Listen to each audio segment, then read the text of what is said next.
ആകാശവാണി. നമസ്കാരം. വാർത്തകൾ വായിക്കുന്നത് ബിന്ദു വിനോദ്.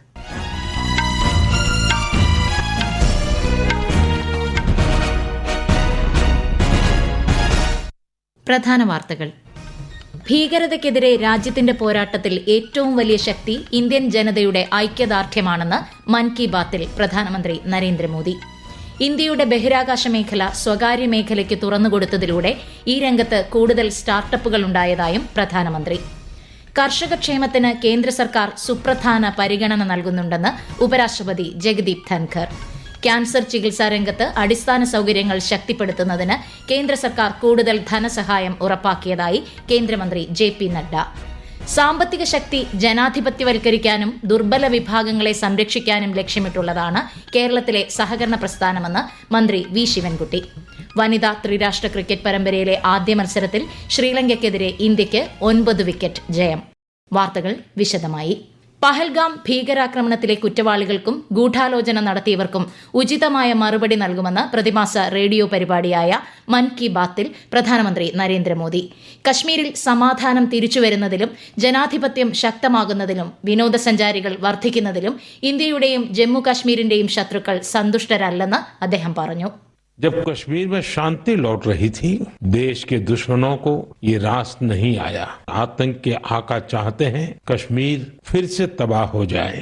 आतंकवाद के खिलाफ इस युद्ध में देश की एकता हमारी सबसे बड़ी ताकत है. यही एकता आतंकवाद के खिलाफ हमारी निर्णायक लड़ाई का आधार है. ഭീകരതയ്ക്കെതിരായ ഇന്ത്യയുടെ പോരാട്ടത്തിൽ ഏറ്റവും വലിയ ശക്തി രാജ്യത്തിന്റെ ഐക്യവും 140 കോടി ഇന്ത്യക്കാരുടെ ഐക്യദാർഢ്യവുമാണെന്നും പ്രധാനമന്ത്രി പറഞ്ഞു. ബഹിരാകാശ സ്റ്റാർട്ടപ്പ് മേഖലയിൽ ഇന്ത്യൻ യുവത പുതിയ നാഴികക്കല്ലുകൾ കൈവരിക്കുകയാണെന്ന് പ്രധാനമന്ത്രി മൻ കി ബാത്തിൽ പറഞ്ഞു. ഇന്ത്യയുടെ ബഹിരാകാശ മേഖല സ്വകാര്യ മേഖലയ്ക്ക് തുറന്നുകൊടുത്തതുകൊണ്ട് 10 വർഷം മുമ്പ് ഒരു സ്റ്റാർട്ടപ്പ് മാത്രം ഉണ്ടായിരുന്ന സ്ഥാനത്ത് ഇന്ന് 325-ലധികം ബഹിരാകാശ സ്റ്റാർട്ടപ്പുകൾ പ്രവർത്തിക്കുന്നുണ്ടെന്നും പ്രധാനമന്ത്രി ചൂണ്ടിക്കാട്ടി. आज बहुत से युवा स्पेस स्टार्टअप में नए झंडे लहरा रहे हैं.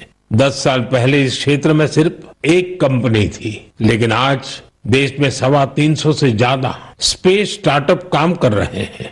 आने वाला समय स्पेस में बहुत सारी नई संभावनाएं लेकर आ रहा है. ഗഗൻയാൻ, സ്പേഡെക്സ്, ചന്ദ്രയാൻ 4 തുടങ്ങിയ നിരവധി പ്രധാന ദൌത്യങ്ങളിലാണ് രാജ്യമെന്നും വിനസ് ഓർബിറ്റൽ മിഷനിലും മാർസ് ലാൻഡർ മിഷനിലും ഇന്ത്യ പ്രവർത്തിക്കുന്നുണ്ടെന്നും പ്രധാനമന്ത്രി അറിയിച്ചു. പാകിസ്ഥാൻ പൌരന്മാർക്ക് ഇന്ത്യ വിടാൻ അനുവദിച്ച സമയപരിധി ഇന്ന് അവസാനിക്കും. മെഡിക്കൽ വിസ അല്ലാത്ത എല്ലാ വിസയുടെയും കാലാവധി ഇന്ന് തീരും. മെഡിക്കൽ വിസയുടെ സമയപരിധി ഈ മാസം 29-നാണ് അവസാനിക്കുന്നത്. പഹൽഗാം ഭീകരാക്രമണത്തിന്റെ പശ്ചാത്തലത്തിലാണ് സർക്കാർ വിസ നിയന്ത്രണം ഏർപ്പെടുത്തിയത്. പാകിസ്ഥാനിലുള്ള ഇന്ത്യൻ പൌരന്മാർ എത്രയും വേഗം ഇന്ത്യയിലേക്ക് മടങ്ങണമെന്നും നിർദ്ദേശമുണ്ട്. ചാർധാം ഹേംകുണ്ട് സാഹിബ് തീർത്ഥാടനത്തിന് രജിസ്റ്റർ ചെയ്ത 77 പാകിസ്ഥാൻ പൌരന്മാരുടെ രജിസ്ട്രേഷൻ ഉത്തരാഖണ്ഡ് സർക്കാർ റദ്ദാക്കി. ടൂറിസവും ഭീകരതയും ഒരുമിച്ച് പോകില്ലെന്ന സർക്കാരിന്റെ നിലപാട് വിശദീകരിച്ച സംസ്ഥാന സാംസ്കാരിക ടൂറിസം മന്ത്രി സത്പാൽ മഹാരാജാണ് ഇത് സംബന്ധിച്ച തീരുമാനം അറിയിച്ചത്. ചാർധാം യാത്രയ്ക്കുള്ള ഒരുക്കങ്ങൾ പൂർത്തിയായതായും മന്ത്രി അറിയിച്ചു.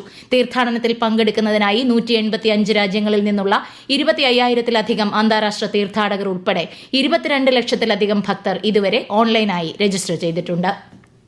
നിയന്ത്രണ രേഖയിലെ 2 ഇന്ത്യൻ ആർമി പോസ്റ്റുകൾ പാകിസ്ഥാൻ സൈന്യം നശിപ്പിച്ചതായി സമൂഹ മാധ്യമങ്ങളിൽ പ്രചരിക്കുന്ന വീഡിയോ വ്യാജമെന്ന് PIB ഫാക്ട് ചെക്ക് വിഭാഗം വ്യക്തമാക്കി.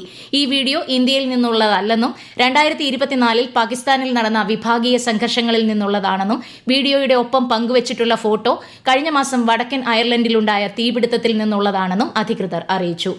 രാജ്യസുരക്ഷ കണക്കിലെടുത്ത് ഭീകരവിരുദ്ധ പ്രവർത്തനങ്ങൾ, സുരക്ഷാ സേനയുടെ നീക്കങ്ങൾ തുടങ്ങിയവയുടെ തത്സമയ ദൃശ്യങ്ങൾ സംപ്രേഷണം ചെയ്യുന്നതിൽ നിന്ന് മാധ്യമങ്ങളും വാർത്താ ഏജൻസികളും സമൂഹമാധ്യമ ഉപയോക്താക്കളും വിട്ടുനിൽക്കണമെന്ന് കേന്ദ്ര വാർത്താവിതരണ പ്രക്ഷേപണ മന്ത്രാലയം നിർദ്ദേശം നൽകി. ക്യാൻസർ പരിചരണവും ആരോഗ്യ സംരക്ഷണ മേഖലയിലെ അടിസ്ഥാന സൌകര്യങ്ങളും ശക്തിപ്പെടുത്തുന്നതിന് കേന്ദ്ര സർക്കാർ കൂടുതൽ ധനസഹായവും സൌകര്യങ്ങളും ഉറപ്പാക്കിയിട്ടുണ്ടെന്ന് കേന്ദ്രമന്ത്രി JP നഡ്ഡ. ഇതിന്റെ ഭാഗമായി ക്യാൻസർ പരിചരണത്തിൽ രാജ്യം നിർണായക പുരോഗതി കൈവരിച്ചതായും അദ്ദേഹം പറഞ്ഞു.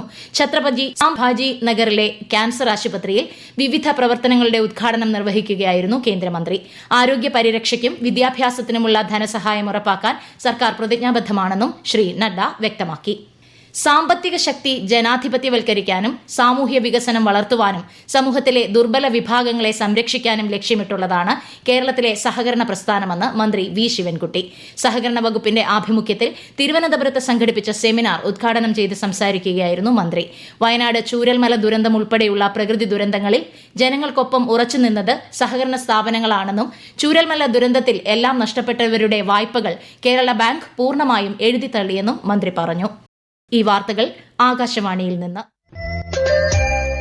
ആകാശവാണി വാർത്തകളും വാർത്താധിഷ്ഠിത പരിപാടികളും all India radio news Thiruvananthapuram YouTube ചാനലിലും all India radio news Thiruvananthapuram Facebook പേജിലും AR News_ തിരുവനന്തപുരം ഇൻസ്റ്റഗ്രാം അക്കൌണ്ടിലും AR News_TVM X ഹാൻഡിലും ലഭ്യമാണ്.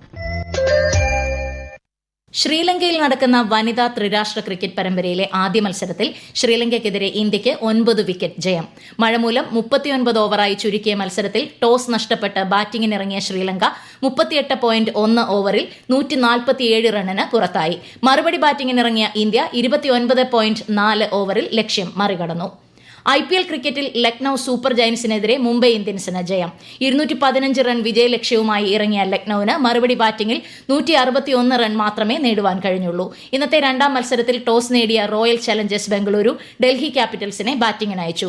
ഡൽഹി അരുൺ ജെയ്റ്റ്ലി സ്റ്റേഡിയത്തിലാണ് മത്സരം. കർഷക ക്ഷേമത്തിനായി കേന്ദ്ര സർക്കാർ സുപ്രധാന പരിഗണന നൽകുന്നുണ്ടെന്ന് ഉപരാഷ്ട്രപതി ജഗ്ദീപ് ധൻഖർ.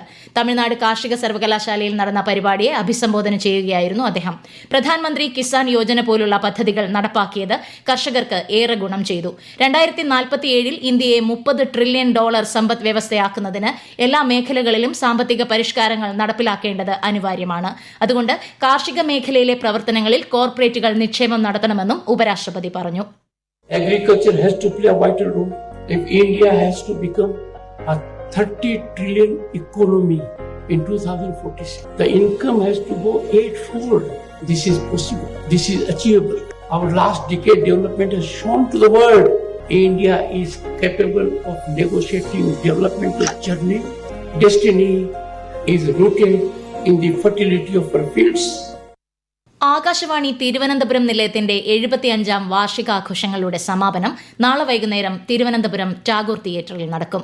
ഉദ്ഘാടനം പ്രശസ്ത ചലച്ചിത്ര സംവിധായകനും ഗാനരചയിതാവുമായ ശ്രീകുമാരൻ തമ്പി നിർവഹിക്കും.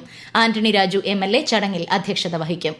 ഇന്ത്യൻ സൈന്യത്തിന്റെ ആധുനികവൽക്കരണത്തിനായി സർക്കാർ ബാങ്ക് അക്കൌണ്ട് തുറന്നു എന്ന രീതിയിൽ സമൂഹമാധ്യമങ്ങളിൽ പ്രചരിക്കുന്ന ഉള്ളടക്കം തെറ്റിദ്ധരിപ്പിക്കുന്നതാണെന്ന് കേന്ദ്ര സർക്കാർ.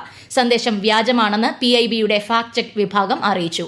സൈനിക നടപടികളിൽ ജീവൻ നഷ്ടപ്പെട്ടതോ പരിക്കേറ്റതോ ആയ സൈനികരുടെ കുടുംബങ്ങൾക്ക് ഉടനടി സാമ്പത്തിക സഹായം നൽകുന്നതിനായി സർക്കാർ രൂപീകരിച്ച ആംഡ് ഫോഴ്സസ് ബാറ്റിൽ കാഷ്വാലിറ്റീസ് വെൽഫെയർ ഫണ്ട് സൈന്യത്തിന്റെ ആധുനികവൽക്കരണത്തിനോ ആയുധങ്ങൾ വാങ്ങുന്നതിനോ അല്ലെന്നും PIB വ്യക്തമാക്കി.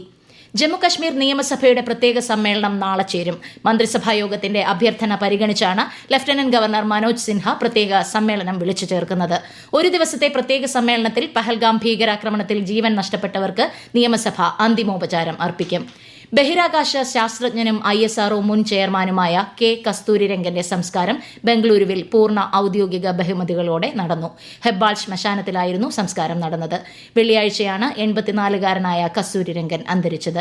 രാവിലെ സദാശിവനഗറിലെ രാമൻ റിസർച്ച് ഇൻസ്റ്റിറ്റ്യൂട്ടിൽ പൊതുദർശനത്തിന് വെച്ച ഭൌതികദേഹത്തിൽ കർണാടക ഗവർണർ താവർചന്ദ് ഗെലോട്ട്, മുഖ്യമന്ത്രി സിദ്ധരാമയ്യ, കേന്ദ്രമന്ത്രി Dharmendra Pradhan, ISRO chairman V. Narayanan ഉൾപ്പെടെ നിരവധി പ്രമുഖർ അന്ത്യാഞ്ജലി അർപ്പിച്ചു. ബോംബ് ഭീഷണിയെ തുടർന്ന് തിരുവനന്തപുരം അന്താരാഷ്ട്ര വിമാനത്താവളത്തിൽ സുരക്ഷാ പരിശോധന. ഇമെയിൽ വഴിയാണ് ബോംബ് ഭീഷണി സന്ദേശം വന്നത്. ഇറാനിലെ ഷാഹിദ് രജെ തുറമുഖത്ത് ശനിയാഴ്ചയുണ്ടായ സ്ഫോടനത്തിൽ മരണസംഖ്യ 25ആയി. സംഭവത്തിൽ 800 പേർക്ക് പരിക്കേറ്റു. സ്ഫോടനത്തിന്റെ കാരണം കണ്ടെത്തിയിട്ടില്ല. തുറമുഖത്തിന്റെ പ്രവർത്തനങ്ങൾ നിർത്തിവച്ചിരിക്കുകയാണ്. സ്ഫോടനത്തെ തുടർന്നുണ്ടായ വൻ തീപിടുത്തം നിയന്ത്രണ വിധേയമായി. പ്രധാന വാർത്തകൾ വീണ്ടും.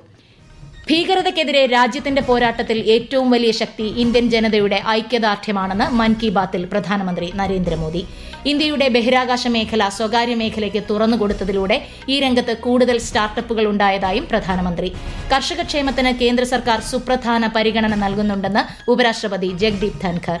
ക്യാൻസർ ചികിത്സാ രംഗത്ത് അടിസ്ഥാന സൌകര്യങ്ങൾ ശക്തിപ്പെടുത്തുന്നതിന് കേന്ദ്ര സർക്കാർ കൂടുതൽ ധനസഹായം ഉറപ്പാക്കിയതായി കേന്ദ്രമന്ത്രി JP നദ്ദ. സാമ്പത്തിക ശക്തി ജനാധിപത്യവൽക്കരിക്കാനും ദുർബല വിഭാഗങ്ങളെ സംരക്ഷിക്കാനും ലക്ഷ്യമിട്ടുള്ളതാണ് കേരളത്തിലെ സഹകരണ പ്രസ്ഥാനമെന്ന് മന്ത്രി വി ശിവൻകുട്ടി. വനിതാ ത്രിരാഷ്ട്ര ക്രിക്കറ്റ് പരമ്പരയിലെ ആദ്യ മത്സരത്തിൽ ശ്രീലങ്കയ്ക്കെതിരെ ഇന്ത്യയ്ക്ക് 9 വിക്കറ്റ് ജയം. വാർത്തകൾ കഴിഞ്ഞു. അടുത്ത വാർത്താ പ്രക്ഷേപണം രാത്രി 8:35.